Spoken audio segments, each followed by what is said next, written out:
Hi guys! Welcome uli mga baby love sa ating YouTube channel guys.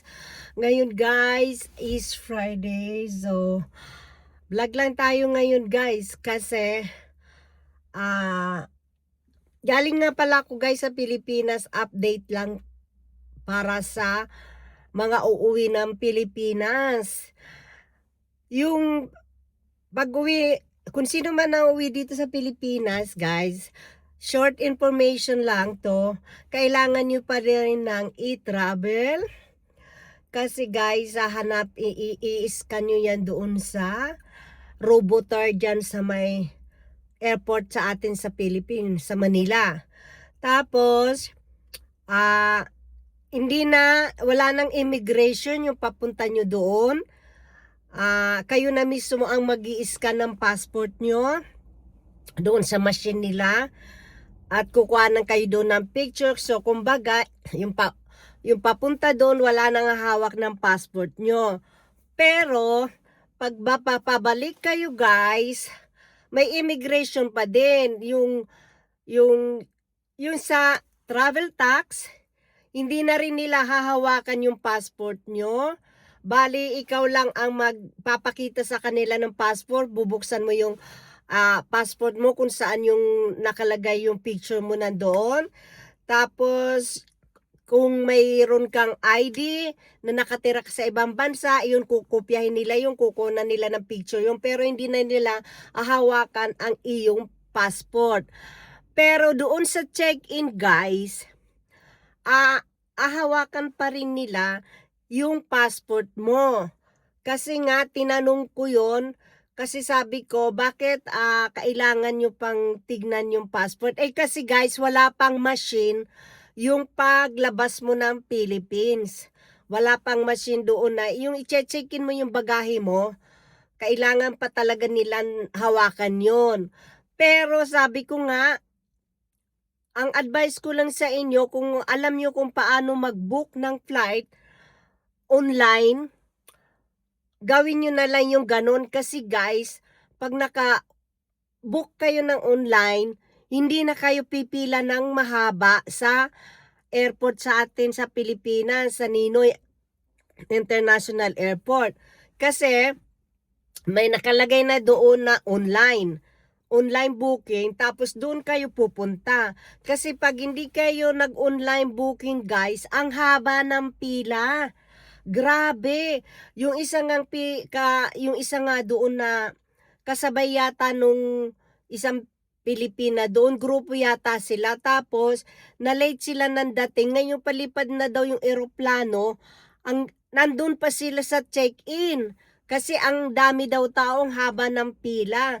Kaya mas convenience na mag-book na lang kayo online. Kasi mas madali guys. Pag online kasi guys, makakapamili ka pa kung anong upuan ka, saan ka uupo, kung sa tabi ng bintana or sa gitna ka uupo, ganon. Pero may mga upuan din sa airlines na may bayad. Alimbawa yung gusto mo ng yung magandang doon, hindi ano yun economy yun. Mayroon na rin ngayon bayad ang ibang airlines sa eroplano. Kung mamimili ka ng upuan kung saan mo gusto, may bayad yon. Pero ako hindi ko pinili yon. Ang kinuha ko lang yung walang bayad.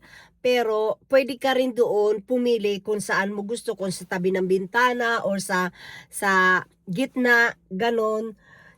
Kaya yun, ngayon medyo gumanda na ang ano ng airport. Kasi syempre lahat ng airport alos ganun na, may mga roboter na sila, no? Dito nga guys sa Frankfurt sa Germany, pagpasok mo doon, ikaw na mismo yung magche-check-in ka, ikaw na mismo magtitimbang ng bagahe mo, tapos ikaw na rin mismo i-scan mo yung boarding pass mo, tapos lalabas na yung ilalagay mo sa maleta mo na tag kung saan bansa ka pupunta, ganyan. So as in, wala na, ikaw na talaga, tipid na sila dito sa workers.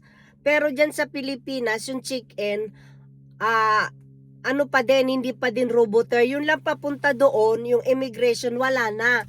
Kaya wala nang hahawak ng passport nyo, yung palabas kayo ng Pilipinas. Pero yung sa papasok, mayroon pa din sa check-in area, talagang hahawakan pa nila yung passport mo. No, kasi wala pa sila nung machine na yung mag-i-scan ng boarding pass mo, yung ganyan, yung ikaw na mismo ang magtitimbang. Wala pa sila noon yung palabas ng Philippines, ha.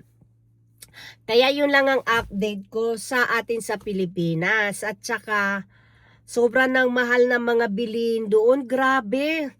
Talagang alam niyo ba, sa totoo lang, dati ang dami-dami mong mabibili ng 1,000 peso. Ngayon guys, my God, sobrang mahal. Alam niyo ba ang isang pirasong sili na labuyo, yung parantay na sili, 5 piso isang piraso?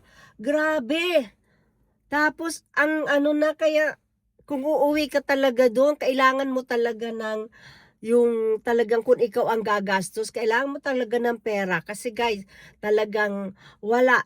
Kung 10 kayo sa pamilya or 5 kayong sa pamilya guys, alam mo, ang $100 nyo guys, kung 5 kayo sa pamilya nyo, or sabihin na natin 5, 3 beses kayo kakain sa mga $100 ang mauubos nyo siguro guys sa isang linggo or sa 3 days, 2 days pa yun. Depende yun kung ilang tao ang nasa loob ng bahay nyo. Kaya, ayun. So, ngayon guys, eto, medyo okay na at ang weather dito sa Germany guys, sobrang lamig talaga. Parang, tapos sa umaga, nagpa-fog sila, halos hindi mo makita yung daanan. Dito sa lugar ko ha, tapos ang lamig-lamig niya guys. So, kaya ayan, alam nyo na, no work, no money. Kaya guys, so sige, that's all for today and thank you for watching. Bye! If you like my video, please don't forget to like and subscribe. And pakishare na din po. Bye-bye! Thank you for watching. Till next video. Bye!